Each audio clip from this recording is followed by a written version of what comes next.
Adi King Tiger pop and the action, and the microphone thing, bada massive.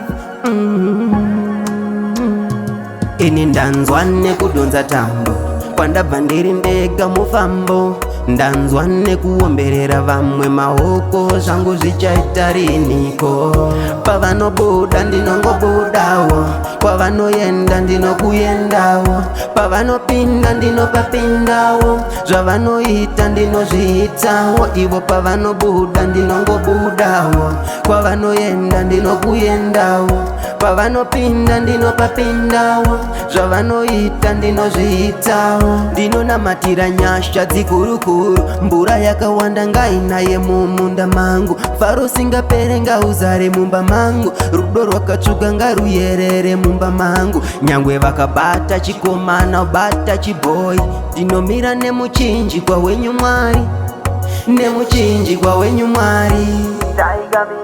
Pavanobuda ndinongobudawo, kwavanoenda ndinokuendawo, pavanopinda ndinopapindawo, zvavanoita ndinozviitawo. Ivo pavanobuda ndinongobudawo, kwavanoenda ndinokuendawo, pavanopinda ndinopapindawo, zvavanoita ndinozviitawo.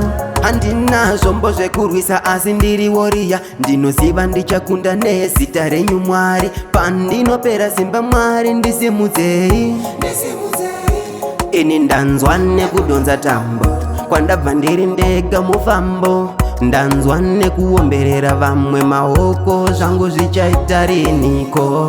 Pavanobuda ndinongobudawo, kwavanoenda ndinokuendawo, pavanopinda ndinopapindawo, zvavanoita ndinozviitawo. Ivo pavanobuda ndinongobudawo, kwavanoenda ndinokuendawo, pavanopinda ndinopapindawo, zvavanoita ndinozviitawo.